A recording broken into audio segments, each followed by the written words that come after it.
बिहार जमीन सर्वे में सबसे पहले रैयत से प्रपत्र 2 फॉर्म भरकर मांगा जाता है। उस प्रपत्र फॉर्म 2 को कैसे भरें, इस वीडियो में आपको सिखाने वाला हूं। रैयत का मतलब क्या होता है? जो जमीन का मालिक होता है उसे रैयत बोलते हैं। अगर आप अपने जमीन का सर्वे कराना चाहते हैं तो आप स्व घोषणा प्रपत्र 2 भरकर आप जो सर्वे के टीम को देंगे, तभी आपके जमीन का सर्वे होगा। सर्वे के लिए जो प्रपत्र 2 फॉर्म भरा जाता है उसे आप ऑनलाइन भी डाउनलोड कर सकते हैं। इसे कैसे डाउनलोड करेंगे यह भी मैं आपको इस वीडियो में बता दूंगा। बिहार में जो जमीन का सर्वे हो रहा है उस फॉर्म को भरने के लिए प्रपत्र 2 फॉर्म कहते हैं। तो यहाँ पे देखें नियम 6 उपनियम 1, तो रैयत द्वारा स्वामित्व धारित भूमि की स्व घोषणा हेतु प्रपत्र। इस लाइन का कहने का ये मतलब है दोस्तों, जो जमीन का मालिक होता है उनको रैयत कहा जाता है और वो रैयत स्व घोषणा करता है कि यह मेरी जमीन है, अर्थात खुद से घोषणा करते हैं या करती है यह जमीन पूर्ण रूप से मेरी है। अब जो नीचे लिखा गया है वो भी आप यहाँ पे ध्यान से एकदम देख लीजिए कि मैं ऑब्लिक हम घोषणा करता हूँ या करते हैं कि स्व घोषणा में की गई प्रविष्टि मेरी हमारी जानकारी में सही है। स्व घोषणा में किसी गलत प्रविष्टि के लिए मैं हम जवाबदेह हूँ। तो इस लाइन का यह मतलब है दोस्तों, ये जो प्रपत्र 2 फॉर्म यहाँ पे आप भर रहे हैं, इसमें जो आप भरेंगे, इसमें अगर आपसे कोई त्रुटि हो जाता है इसका स्वयं आप जिम्मेदार है, यानी कि खुद आप जिम्मेदार हैं। इसीलिए आप इस फॉर्म को बहुत अच्छे से भरेंगे, कोई भी त्रुटि ना करेंगे। इसके नीचे में एक और लाइन लिखा गया है, नोट करके, इस प्रपत्र को 2 प्रतियों में दाखिल किया जाएगा। एक प्रति आवेदक को प्राप्तकर्ता कर्मी द्वारा हस्ताक्षर तथा आवेदन की तारीख एवं क्रमांक अंकित कर प्राप्ति के प्रमाण के रूप में लौटाया जाएगा। ये जो आप फॉर्म भरेंगे दोस्तों, ये प्रपत्र 2 फॉर्म, यह आप 2 भरेंगे। एक अपने पास रखेंगे, एक जो कर्मचारी आएगा सर्वे करने के लिए ये उनको देंगे, और एक उनको देने के बाद जो आप अपने पास रखें उसमें रिसीविंग ले लेंगे, जो कर्मचारी का हस्ताक्षर है वो ले लेंगे, कर्मचारी का साइन ले लेंगे या कर्मचारी का मोबाइल नंबर आप ले लेंगे, ताकि आप प्रूफ के तौर पे आपने सर्वे वाले टीम को दिए हैं। सबसे पहले आप यहाँ पे क्या भरेंगे, राजस्व ग्राम में, तो जिस गांव में आपकी जमीन है या जिस मौजे में आपकी जमीन है उस गांव का आप यहाँ पे नाम लिखेंगे। तो यहाँ पे मेरे गांव का नाम है अमरपुर, तो हम यहाँ पे अमरपुर अपने गांव का नाम लिख दिए हैं। इसके बाद यहाँ पे है थाना नंबर, थाना नंबर मेरा 144 है। तो आपका थाना नंबर क्या है वो मैं आपको बता देता हूँ। आपका जो जमीन का रसीद है उसमें थाना नंबर दिया रहता है, वो आप उस रसीद में से देख के लिख सकते हैं। और जो आपका खतियान है उसमें भी आपका थाना नंबर दिया रहता है। आप जमीन का रसीद निकालिए, या नया हो या पुराना हो, आप वहां से देख के यहाँ पे लिख लेंगे। अब यहाँ पे दोस्तों हल्का नंबर क्या होता है ये भी आप जान लीजिए। हर पंचायत का एक हल्का नंबर होता है। पंचायत में जो राजस्व कर्मचारी होते हैं उन्हीं को बोला जाता है हल्का कर्मचारी।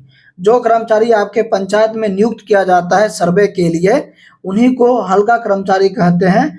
आप उस कर्मचारी से पूछ सकते हैं, या जहाँ पे कैंप लगता है सर्वे का, जहाँ पे शिविर लगता है वहाँ पे भी जाके पूछ सकते हैं कि आपके गांव का या पंचायत का क्या हल्का नंबर है। वो सर्वे की टीम आपको बता देंगे। अगर आपको वर्तमान समय में मालूम नहीं है कि हल्का नंबर क्या होता है, आप इसको ब्लैंक भी छोड़ सकते हैं, जैसे कि हम यहाँ पे ब्लैंक छोड़ दिए हैं। तो इसको आप ब्लैंक छोड़ दीजिए। जब आप इस फॉर्म को जमा करने जाएंगे तो वहां पे आप पूछ के हल्का नंबर लिख लीजिएगा। तो आपको हल्का नंबर यहाँ पे पता चल गया कैसे लिखना है और कैसे आपको पता करना है। इसके बाद आ जाइए आप यहाँ पे पुलिस थाना। तो यहाँ पे आपका पुलिस थाना कौन सा पड़ता है वो आप यहाँ पे लिख देंगे, मेरा जमलपुर पुलिस थाना पड़ता है। तो सिंपल आप एक लाइन में समझे तो ये जो जमीन है आपके पास, तो वो किस थाने के अंडर में आता है, किस गांव के अंडर में आता है। अमरपुर जो है जमलपुर के अंडर में आता है, इसीलिए पुलिस थाना जमलपुर हो गया। तो ये आपको मालूम होगा, आप यहाँ पे लिख लीजिएगा। इसके बाद यहाँ पे पुलिस थाना आपको लिखना है। तो आपका कौन सा पुलिस थाना है वो आप यहाँ पे लिख देंगे। जैसे मेरा जमलपुर है तो हम यहाँ पे जमलपुर लिख दिए। इसके बाद अंचल में आप क्या लिखेंगे, अंचल में हम यहाँ पे जमलपुर लिख दिए हैं। तो जो मेरा पुलिस थाना है ना वही मेरा अंचल भी पड़ता है, इसीलिए हम यहाँ पे जमलपुर लिख दिए। इसके बाद आप अपना जिला का नाम लिखेंगे। तो यहाँ पे हम भागलपुर के रहने वाले हैं, इसीलिए हम यहाँ पे भागलपुर लिख दिए हैं। इसके बाद यहाँ पे आप ध्यान से पढ़िएगा और यहाँ पे समझिएगा। रैयत का नाम, सह हिस्सेदारों का नाम एवं अंश अगर कोई हो, सहित एवं पिता का नाम। जैसे कि एक जमीन पे 3 भाई का हिस्सेदार है, तो इस फॉर्म को कैसे भरेंगे आइए हम देख लेते हैं।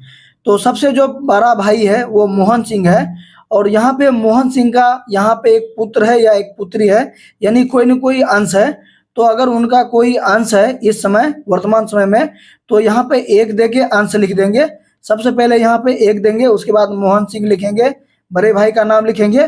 उनके पास अगर पुत्र या पुत्री है तो यहाँ पे 1 दे के अंश लिख देंगे, यानी कि उनके पास अंश है। उसके बाद जो दूसरा भाई है 2 नंबर दे के दूसरा भाई का नाम लिखेंगे राम सिंह। अगर उसके पास या पुत्र या पुत्री है या उनके पास कोई बेटा या बेटी है तो उसका भी यहाँ पे 1 दे के अंश लिख देंगे। उसके बाद जो तीसरा भाई है लाल सिंह, तो लाल सिंह के पास भी अगर पुत्र है या पुत्री है या बेटा है या बेटी है तो 3 नंबर दे के लाल सिंह का यहाँ पे नाम लिख देंगे। उसके पास या कोई बेटा या बेटी है तो यहाँ पे 1 दे के यहाँ पे 1 अंश देंगे, यानी कि तीनों भाई के पास यहाँ पे पुत्र या पुत्री है, तीनों भाई के पास कोई न कोई अंश है, तो यहाँ पे लिख देंगे। उसके बाद जो है तीनों भाई का पिताजी तो एक ही होगा, तो पिता लिख के यहाँ पे उनके पिताजी का यहाँ पे नाम लिख देंगे। पिताजी का नाम आप यहाँ पे लिख देंगे रघु सिंह, तो जो आपके पिताजी का नाम है वो आप यहाँ पे लिख देंगे। जैसे कि आपके ज़मीन में कोई हिस्सेदार नहीं है तो आप कैसे इस फॉर्म को भरेंगे, तो जैसे कि मेरे ज़मीन में जो है कोई हिस्सेदार नहीं है तो हम यहाँ पे लिख देंगे मिथुन कुमार, और यहाँ पे आप अंश नहीं लिखेंगे क्योंकि आप अकेले हैं। उसके बाद सीधा आप पिताजी का नाम लिख दीजिए और ये कॉलम आपका भर जाएगा। अब यहाँ पे अस्थाई पता भरेंगे। अस्थाई पता कैसे भरेंगे वो मैं आपको बता देता हूँ। अगर आप जिस गांव में रहते हैं उसी गांव में अगर आपका ज़मीन है तो अस्थाई पता उसी गांव का लिखेंगे। जैसे कि मेरा अमरपुर में ज़मीन है, मैं अमरपुर का ही रहने वाला हूँ, अमरपुर के ही गांव में रहता हूँ, तो यहाँ पे अमरपुर का पोस्ट लिखेंगे, थाना लिखेंगे, जिला लिखेंगे। बिहार में तो मैं रहता ही हूँ। अगर आप बाहर में रह रहे हैं लेकिन टेम्पोररी रह रहे हैं, परमानेंट आप नहीं रह रहे हैं, तो जहां आपका गांव है उसी का स्थायी पता आप यहाँ पे दे देंगे, पोस्ट दे देंगे, थाना दे देंगे, जिला देंगे और यहाँ पे नीचे बिहार लिख देंगे। उसके बाद खाता नंबर लिखेंगे। मेरा खाता नंबर आपको कहाँ पे मिलेगा, जो आपका जमीन का रसीद है, जो खतियान है, उसमें आपको ये खाता नंबर मिल जाएगा, उसी से देख के आप लिख देंगे। अगर आपका खाता नंबर बटे में है, जैसे कि आप यहाँ पे देख लीजिए 50/2 है, आपके जो जमीन के कागजात है इस तरह से है, तो आप यहाँ पे खाता नंबर इस तरह से ही लिख लेंगे। मेरा यहाँ पे बटे में नहीं है इसीलिए हम यहाँ पे 180 लिख दिए। इसके बाद यहाँ पे खेसरा नंबर कैसे आपको पता चलेगा, जो जमीन का आपका खतियान होता है, जो जमीन का रसीद होता है, उसमें ही आपको ये खेसरा नंबर लिखा रहता है, वही खेसरा नंबर यहाँ पे आपको लिख देंगे। खेसरा नंबर को जो है प्लॉट संख्या भी हम कहते हैं या प्लॉट नंबर भी कहते हैं। खाता और खेसरा जो है रसीद या खतियान में भी आपको मिल जाएगा। इसके बाद यहाँ पे रकबा, एकड़ और डिसमिल में लिखना है, यानी कि आपका ज़मीन कितना है वह आपको यहाँ पे लिखना है।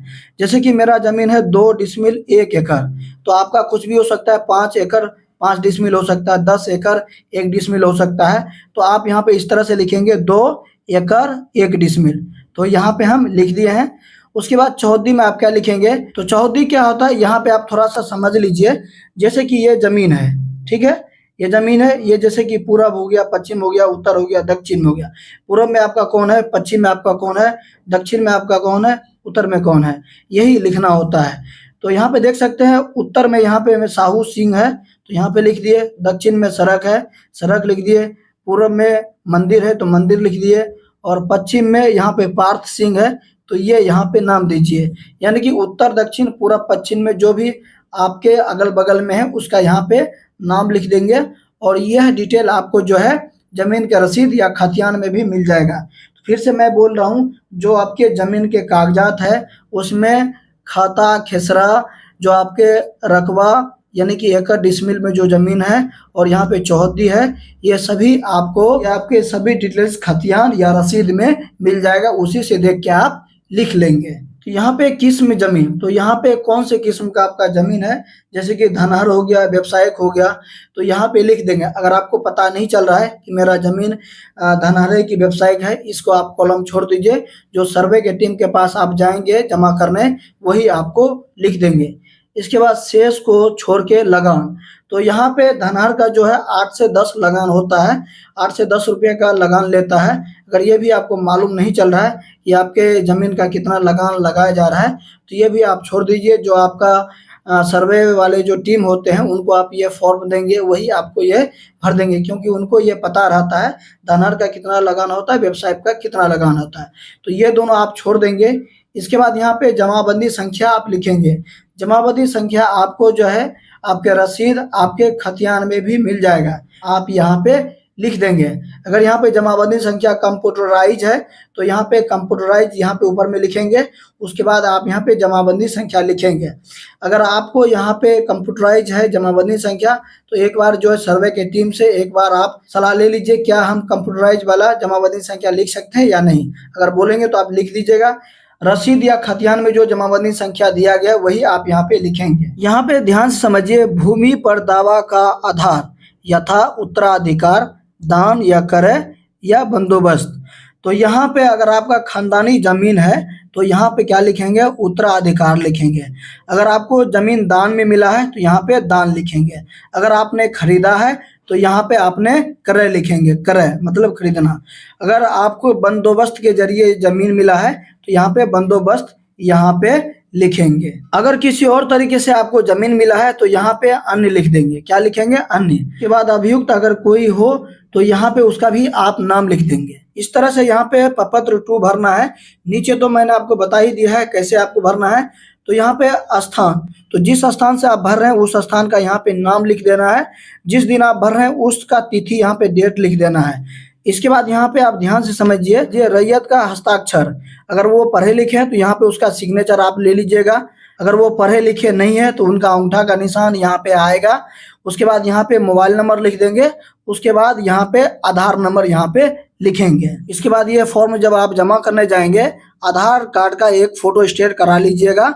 और जितने भी आपके पास जमीन के कागजात है, जैसे रसीद हो गया, खतियान हो गया, जितने भी आपके पास कागजात है उसका भी फोटोकॉपी करा के इसी में अटैच करके जमा कर दीजिएगा।